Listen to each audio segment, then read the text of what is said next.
They're everywhere. Surely you have seen them too.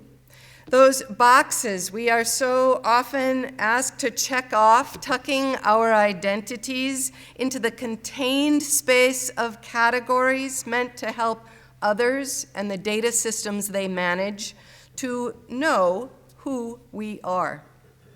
By race, age, education, income, religion, political affiliation, so many tiny boxes into which we are to fold and fit our beautifully complex identities. But the first box, the one often checked on our behalf before we are even born, is the box of gender. And it's happening even earlier now. For some parents, the long-standing enthusiasm of birth announcements announcing it's a boy or it's a girl has been moved up in time with the practice of having reveal parties. Maybe you've been to one of these before a child is born, in which the gender of the unborn is announced with great suspense and weight of importance, all of which might be fine if it were only that simple. My own experience as a parent has been a little different. You might call it outside of the box, as the saying goes, but it is increasingly shared by many others. There was nothing unusual about our experience at first.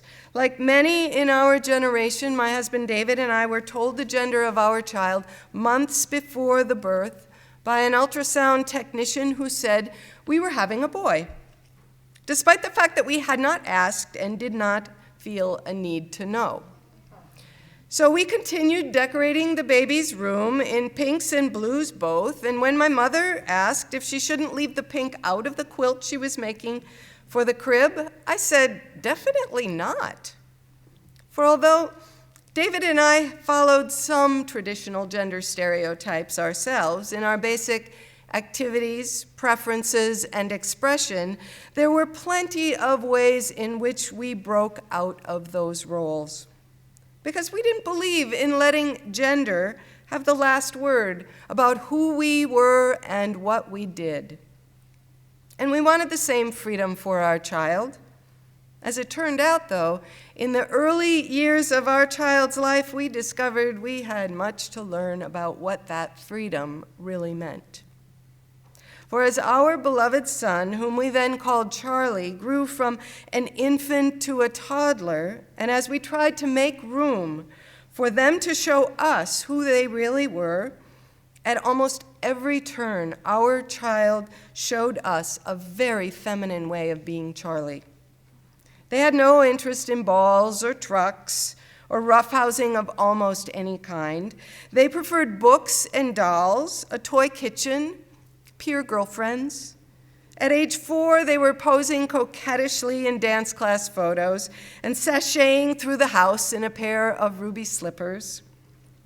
An articulate early reader, our child made up stories about boys and girls who switched identities and wrote sweet little notes to us, signing them with a self-chosen pseudonym, Rose. This was more than 20 years ago. And David and I knew almost nothing about gender identity or what transgender meant.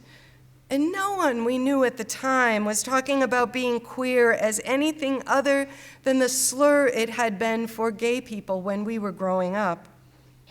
Although we understood somewhat that the boxes we all check off, declaring male and female, were too small for the wingspan of identity, as the poet puts it, we didn't realize they are also too few in number.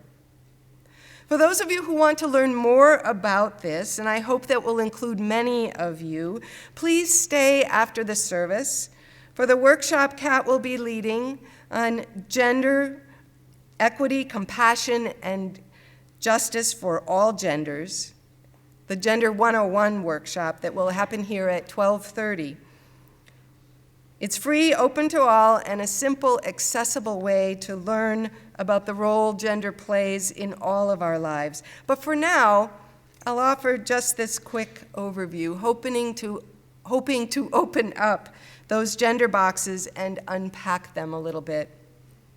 The truth is, when the ultrasound technician looks at that fuzzy image on the screen and says boy or girl, not only is the image unclear, but the pronouncement is based on just one thing: anatomy, which is the same primary factor that is used in choosing male or female on a birth certificate.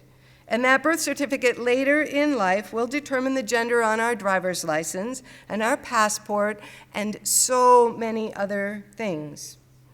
However, we now know that what we traditionally think of as gender is so much more complex than that. It is a combination of at least 5 factors. Anatomy is one, then there's DNA, or our XX or XY chromosomes, or whatever that combination is, our hormones, our psychology or our core identity, and then our expression. And as anyone who has done work by committee knows, when you bring 5 voices to the table, the discussions can be rich, but they do not always agree. So we first have to realize that declaring one's gender solely by anatomy can be woefully inadequate at best and a bit dictatorial, silencing all the other factors that are at play. We might be better off understanding gender as a conversation between these 5 factors and much more. And in that conversation, on any given day and in any given person, there may be dominant voices, or they may actually all agree, but it will not always be so. In some cases, the different voices of anatomy, chromosomes, hormones, of emotions and core self, and of how we see ourselves and how others see us, all of these voices together can create a kind of cacophony that can be hard to understand. Or they can also be like a choral performance where the different parts of the choir take turns carrying the melody of who we are and how we present ourselves to the world. It can be that fluid, that multidimensional, that harmonic, and that beautiful. Which brings us to the matter of having only 2 boxes. When we have only 2 boxes to check as our options, we can be confused by that. If you've ever felt the frustration over the lack of choice in a 2-party political system, perhaps you know how much gets left out. Or as Unitarian Universalists, perhaps you've had the experience of filling out a form that asks for your religion. There's probably a box for Christian, for Jewish, maybe for Buddhist and Hindu. Maybe there's an other or a none. But even with more than 2 options, does this adequately reflect the deep history and beautiful complexity of our faith tradition? The way it has grown from Judeo-Christian roots and from the historical emergence of religious humanism that began right here, and the way it draws from each of these wisdom traditions and more, and the way it includes members who also practice some of these religions with their own boxes while still fiercely identifying themselves as Unitarian Universalists. How do we choose which box to check for an identity like that? When it comes to gender, 2 boxes are simply not enough. We have learned scientifically, culturally, and historically that the categories of male and female as mutually exclusive options that preclude all others is simply incomplete. In nature, we have many examples of greater variety in gender, and as humans, we do as well. What some regard as a constellation and others call a galaxy of gender. And in that galaxy, there are people whose gender identity is different from that which was assigned to them at birth based on anatomy, some of whom may transition to their true gender identity given the choice and the resources and the support they need to do that. But there are also other transgender people for whom the choice between male and female is either too small or too rigid. These people, while also transgender, might name themselves by additional monikers: non-binary, gender non-conforming, gender queer, or gender fluid. These are all names they might choose for themselves. And for these people, the boxes themselves make no sense. Of course, breaking these boxes open is not easy, not only because the architecture of our culture and society is built on a framework of two genders, but because our brains are too. The human brain is a busy place of so many ideas and emotions and sensations that it needs to take shortcuts whenever it can to process and understand things. These shortcuts are known as frames. Often when we're learning any new concept or understanding, we first have to break out of the old frames that govern our thinking. This is true in our work for justice, too. We must build new frames in order to bring about the new thinking and the new policies and the new realities that we seek and support in the world. The gender binary of male and female is one of these most basic frames, and we use it to understand identity, capacity, roles, relationships, strengths, weaknesses, and so much more. It creates a dualism that is reinforced by our language, and this makes it especially hard to break out of the either-or boxes of male and female, because the pronouns available to us in traditional English require that we choose between he and she. We have no gender-neutral singular personal pronoun as an alternative to he or she, or at least we have not had one until now. When a growing number of people are adopting the pronouns they, them, and theirs as singular pronouns for referring to them. There's grammatical precedence for this. We say if somebody left their phone behind on a table, we pick the phone up and we say, somebody left their phone here. We don't think twice about that kind of gender-neutral use of the word they. So while my own pronouns are still she, her, and hers, I now refer to my son Cat as they, and they may ask you to do the same. Others are adding whole new pronouns to our lexicon, such as sie and here and here's and many others. And still, other people ask that we avoid using pronouns at all.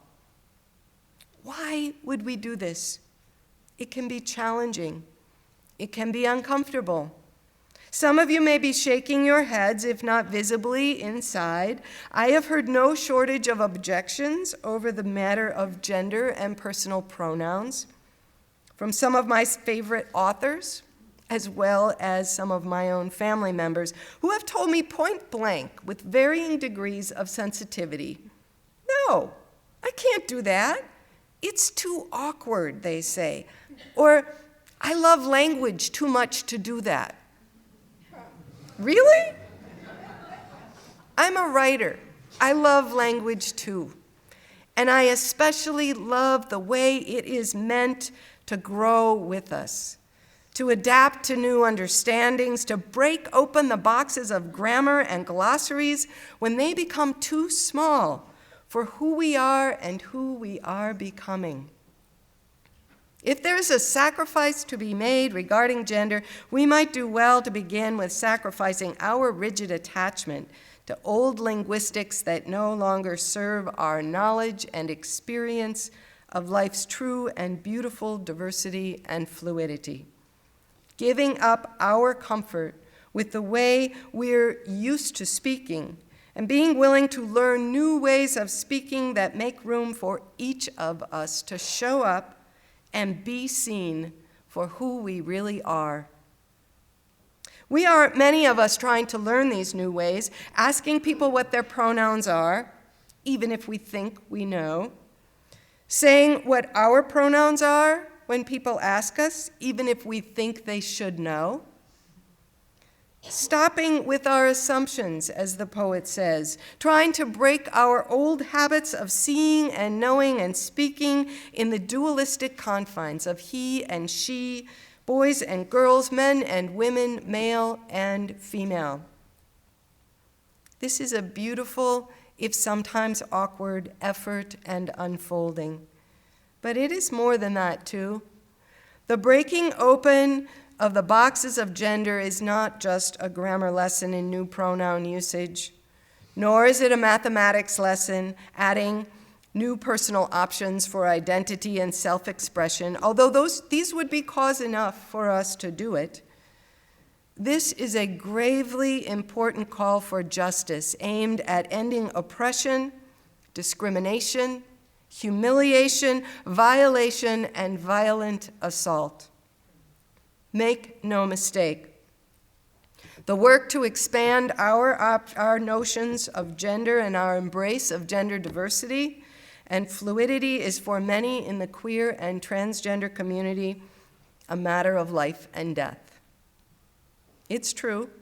We are in a time of growing awareness and perhaps more incrementally growing acceptance of gender variance, evidenced by the number of transgender characters and content in our movies and TV shows, and by the increasing coverage in the media. But the reality of living outside the two-box gender system that still rules our thinking, our birth certificates, our driver's license, passports, and bathrooms looks quite different. Last year, in 2017, we surpassed 2016 as the deadliest year for transgender people in the United States. And the vast majority of these killed were transgender women of color living at the intersection of transphobia, racism, and sexism. This is a sobering reminder, friends, that as visibility and acceptance increase, so does backlash, often in violent ways.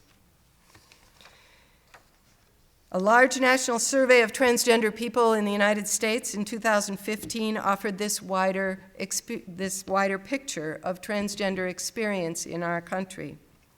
Of those who were out as transgender in K through 12 schools, over half were verbally harassed, 1 in 4 were physically assaulted, and 1 in 8 were sexually assaulted. Almost 1 in 5 experienced so much harassment they changed schools.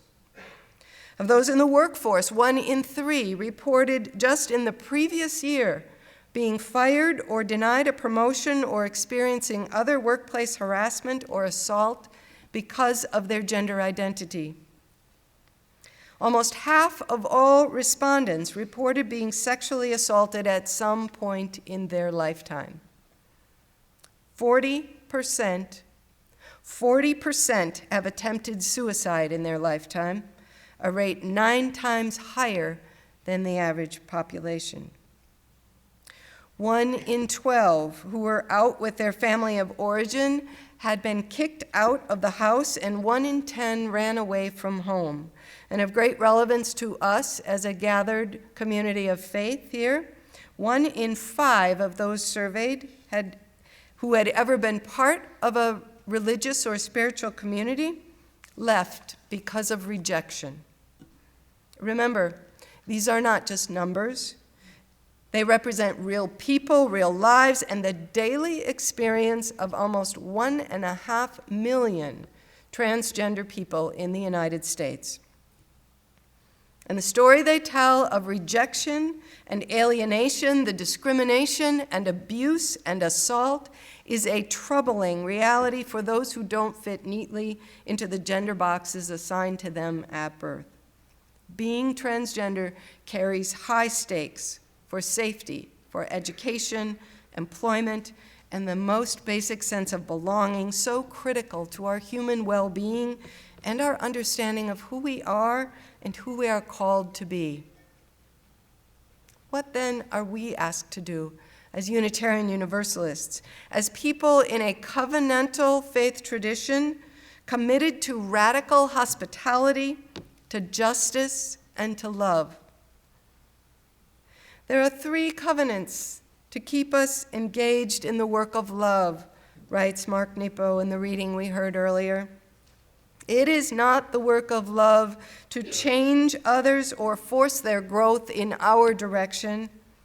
It is the work of love to create conditions by which what is true and beautiful in all we behold can grow and blossom, bringing forth its deepest nature. The work of love, he writes, depends on giving others, especially young people, a sense of safety in the world, nurturing their confidence to lean into life and the unknown, not away from these eternal resources. Especially in this week after one more school shooting, I call our attention to those words. How do we foster safety among our young people? And finally, Nepo says, the 3rd covenant of love is to keep each other company. When we're drowning in our experience and awash in our feelings, until it can all right-size, until our experience and feelings can once again sustain us. These covenants, he says, exercise the muscle of compassion we call the heart. Breaking open the boxes of gender is a work of love, and overcoming the fear that divides and threatens our civil society. Exercising the muscle of compassion we call the heart instead of reinforcing the rigid walls in our brains, separating male from female, men from women, him from her, and us from them. Are you ready to let go of old habits of thinking, perceiving, and being, to open your heart and your mind to a wider understanding of what we mean when we say he or she or they or we? I remember when our son Kat was about to turn 6, and they'd been asking for a kitten for some time. So David and I decided it was as good a time as any to add a feline member to our family. And the morning of Kat's birthday, we took a box big enough to fit a kitten inside, and we wrapped it with the bottom open and a bow on top. When it was time for Kat to open their presents, we made them leave the room while we retrieved the new kitten from hiding, placed it in the middle of the living room floor, and put this wrapped, bottomless box on top of it. And when Kat returned, they found this single present sitting in the middle of the living room floor.